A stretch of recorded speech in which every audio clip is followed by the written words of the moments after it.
सुलाफिर Naqvi yoga expert हमारे साथ इस सेगमेंट में मौजूद हैं और पोस्ट नेटल वर्कआउट करना हमें सिखाएंगी आज वो। तो फिर उन्हीं की तरफ चलते हैं और ये वर्कआउट सीखते हैं उनसे। जी सुलाफिर, ओवर टू यू।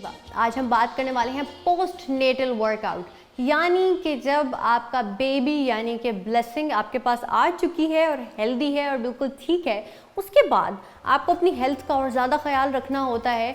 और उसमें क्या है कि सबसे पहले अपने आप को पॉजिटिव सजेशन दें, I am grateful, I am blessed. और क्योंकि आपका खुश रहना बहुत ज़्यादा ज़रूरी है कि आपके पास एक नेमत आ चुकी है। अब ये होता है कि सोसाइटी से इधर उधर से बड़े टॉन्ट और इस तरह की चीज़ें चल रही होती हैं, जिसकी वजह से औरत को बहुत ज़्यादा स्ट्रेस होना शुरू हो जाता है। आपने सबसे पहले रिलैक्स रहना है और ख़ुद को टाइम देना है। 6 to 8 वीक्स के बाद जब आपको डॉक्टर अलाउ करे कि अब आप एक्सरसाइजेज कर सकती हैं, तब आपने एक्सरसाइज पर आ जाना है। उसमें क्या होगा कि बहुत सारी ख़वातीन को एब्डोमिनल स्प्लिट आ जाता है बेबी की वजह से।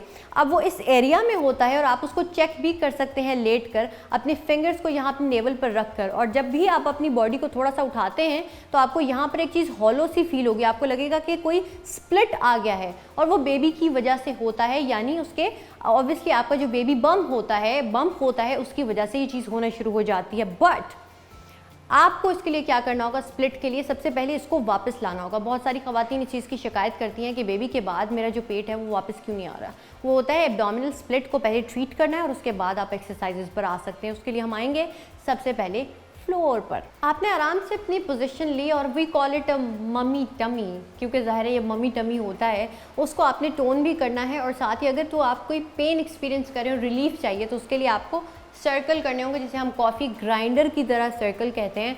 आपने वो सर्कल किए, अगर तो आपको इससे पेन फील हो रहा है तो आप रुक जाएंगे, लेकिन अगर आप रेपिटेशन में इसको कर रहे हैं और कर पा रहे हैं डॉक्टर से पूछ के, तो 10 से 12 की रेपिटेशन के अंदर आप इसको परफॉर्म कर सकते हैं। इससे आपका जो मम्मी टमी और जो एब्डोमिनल स्प्लिट की मैं बात कर रही हूँ वो ठीक होना शुरू हो जाएगा, आपका वेट भी रिड्यूस होगा, आपकी बॉडी टोन भी होना शुरू हो जाएगी। लेकिन आपको सबसे ज़्यादा ज़रूरी है वो आपको अपने आप को वक्त देना होगा इस चीज़ को वापस अपनी रूटीन पर आने के लिए, क्योंकि आप बहुत बड़े प्रोसेस से गुजरे हैं और ये कि जो कि बिल्कुल आसान नहीं था, लेकिन एक अच्छी जर्नी थी। अब इसके अंदर आपको क्या करना होगा, इसके अलावा जो हमारी मम्मी टमी वाली मम्स हैं उनको क्या करना होगा, आप आएंगे ब्रिज पोज में। अगर आपको लगता है कि ब्रिज आपके लिए डिफ़िकल्ट है तो ब्रिज की मैं आपको पहले ऑल्टरनेट बता दूं। आपने क्या करना है, अपनी पोजीशन सिंपल आपने यहाँ पर आना है, अपनी पोजीशन सेट करने के बाद अपने एब्डोमिनल स्प्लिट को ठीक करना है, बॉडी टोन करनी है। तो आपने अपनी लेग्स को इस तरह से यहाँ उठाया, या आप इसके ज़रिए ही आप वॉक कर सकते हैं, यानी इस तरीके से। और अगर आप अपने इस एरिया को टच करें तो आपको पता चलेगा कि आपका कोर जो है या एब्डोमेन रीजन इसके अंदर काफ़ी हद तक इंगेज हो रहा है। अगर आप कुछ सेकंड्स के लिए इसको दोहराते रहेंगे तो आपको थोड़ा सा एक हल्का सा स्ट्रेन आना शुरू होगा, जिसे हम कहते हैं कि एक्सरसाइज का पता चल रहा है कि आपका मसल जो है उसमें इंगेज हो रहा है। या आप साइकिलिंग जिसे हम कहते हैं ना, इस तरीके से आप कर सकते हैं और इससे भी आपका एब्डोमिनल स्प्लिट और साथ ही साथ जो आपका बेली फैट भी है वो भी टारगेट होगा। अगर आप ब्रिज पोज नहीं कर पा रहे तो आपको इसके अलावा तो आप बटरफ्लाई पोज भी कर सकते हैं, लेकिन वो तमाम लोग जो मुझसे कह रहे होते हैं कि हमें थोड़ा सा इंटेंस भी बताओ क्योंकि अब काफ़ी टाइम गुजर चुका है, अब रूटीन पर वापस आना है, तो वो क्या करेंगे, उसकी जगह आप करेंगे जिस तरह हम बर्ड डॉग करते हैं, बट उसको आज हम आसान बनाएंगे। क्योंकि मैंने कहा कि आप जिस प्रोसेस से गुजरें ज़रा थोड़ा सा रिलैक्स हो।